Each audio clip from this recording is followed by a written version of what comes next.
Hello friends, welcome to youtube.com oblique Dr. Vet channel.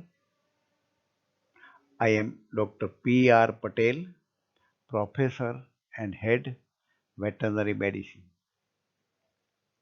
Here we see fibrous osteodystrophy part 3. In this part 3, the last portion is diagnosis and treatment. Fibrous osteodystrophy is an important disease of the bone and frequently occurring in the field.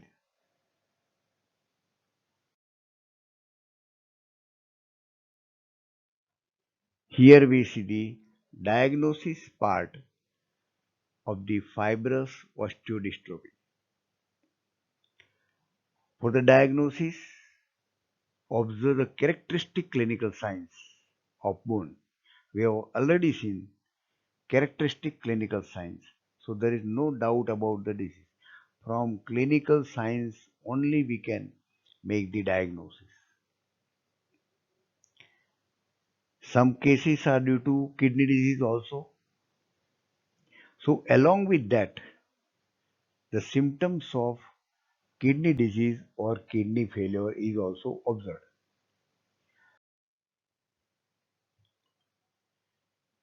Evaluation of diet and blood for important element calcium, phosphorus and vitamin D also helps in diagnosis at the same time for the treatment and prevention also. We already know that fibrous osteodystrophy occur. One of the cause is primary hyperparathyroidism. So to know the cause, the following test should be done.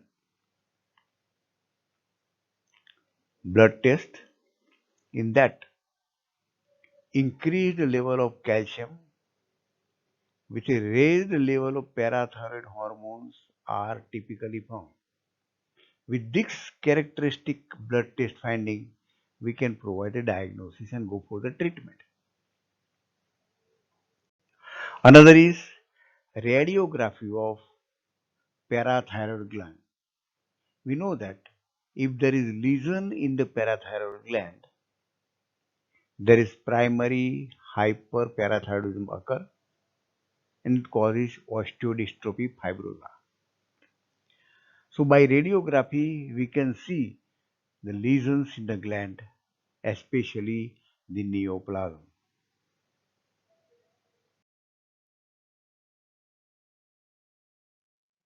We continue here the diagnosis part.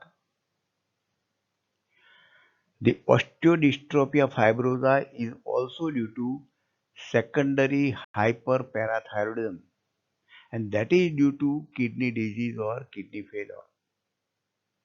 So clinician has to perform laboratory test for the kidney malfunction. In this also, there is increased level of parathyroid hormone in the blood because there is hyperparathyroidism. So definitely there is increased level of parathyroid hormone. Fibrous osteodystrophy also occur due to hypoparathyroidism. In this also the blood test will help an estimation of level of calcium, phosphorus, magnesium and PTH. Here the level of calcium is decreased, level of phosphorus is higher, level of PTH is decreased because it is hypoparathyroidism. So this also helps for the diagnosis. Another confirmatory test is radiographic examination rules. By radiography, clinicians observe characteristic fibrous dystrophy, deposition of fibrous tissue, of bone and joint deformities. Not only radiography will help only for the diagnosis, it helps in the treatment also.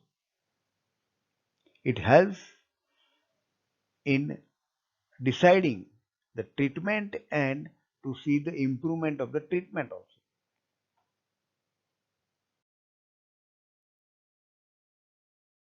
We see here the important part treatment. Once the fibrous tissue are laid down, there is no successful treatment because fibrous tissue will remain there. But correction of diet, balanced diet in calcium and phosphorus will help to further worsening of the case. Then slowly there will be improvement. Response to proper nutrition is rapid within 1 week in initial stage. Confinement of animal, especially horses, for the first few weeks after improvement is very much necessary. Restriction on activity for several weeks until the skeletons return to normal is also very important because apparently the animal looks normal, apparently looks improvement, but still some pathology is there in the bone. So if restrictions on movement is not applied, if proper confinement is not given to the animal may fight with each other, animal may run here and there, animal may jump. Due to this aggressive activity, there are all the chances of fracture. So, till complete recovery, there should be confinement and restriction on the activity of the animal. Response to treatment can be monitored using X-ray examination. That gives you clear-cut idea. Because of the fibrous growth, the bone marrow is replaced. Bone marrow becomes smaller, smaller, and smaller. So it causes anemia. So clinician has to provide treatment of anemia also.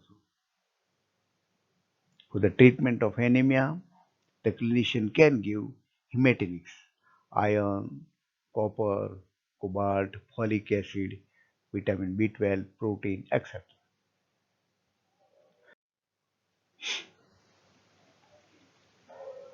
If the cause is primary hyperparathyroidism, we have to treat the case. Here, there is surgical removal of the lesion.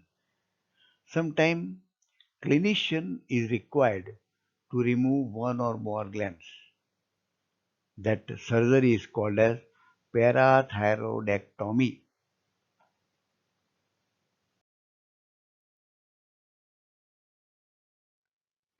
The cases are also due to secondary hyperparathyroidism and kidney disease. So clinician has to treat this also. So here we have mentioned treatment for that. Dietary supplementation of minerals. Vitamin D3 to increase calcium absorption. In the feed, addition of phosphate binder. This phosphate binder bind with the phosphate and this will reduce the absorption of dietary phosphate from diet, especially in kidney disease. Treatment of kidney disease, modifying the diet, supplementation of the diet with active vitamin D. It is also called as calcitriol. Use of phosphate binder to bind with phosphate to make it insoluble and difficult to absorb. Correction of underlying cause of the kidney disease and diet with restricted dietary phosphorus help to treat the kidney disease.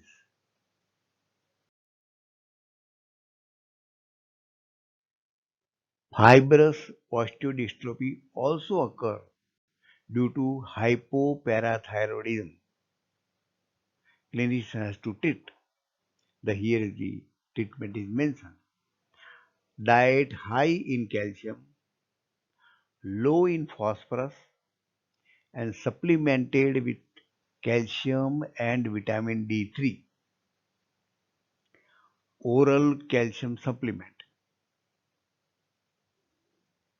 In some cases, calcium gluconate can be given through intravenous treatment.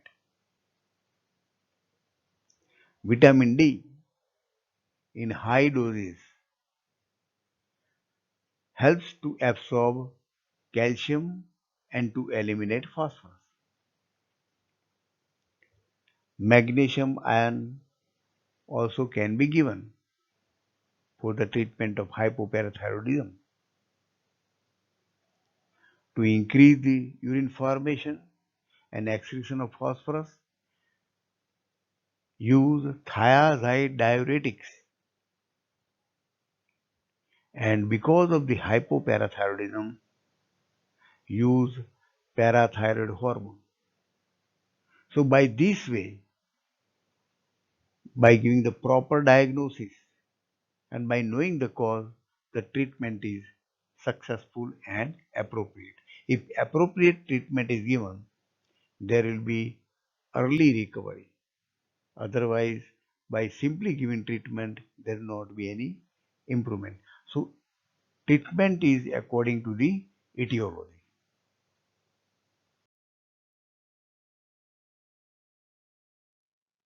Friends, here we end with the fibrous osteodystrophy.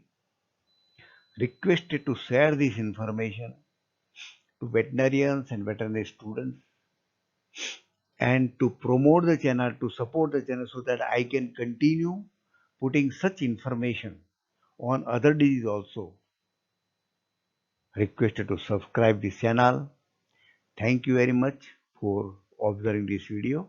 Next time I will come with more videos. Thanks.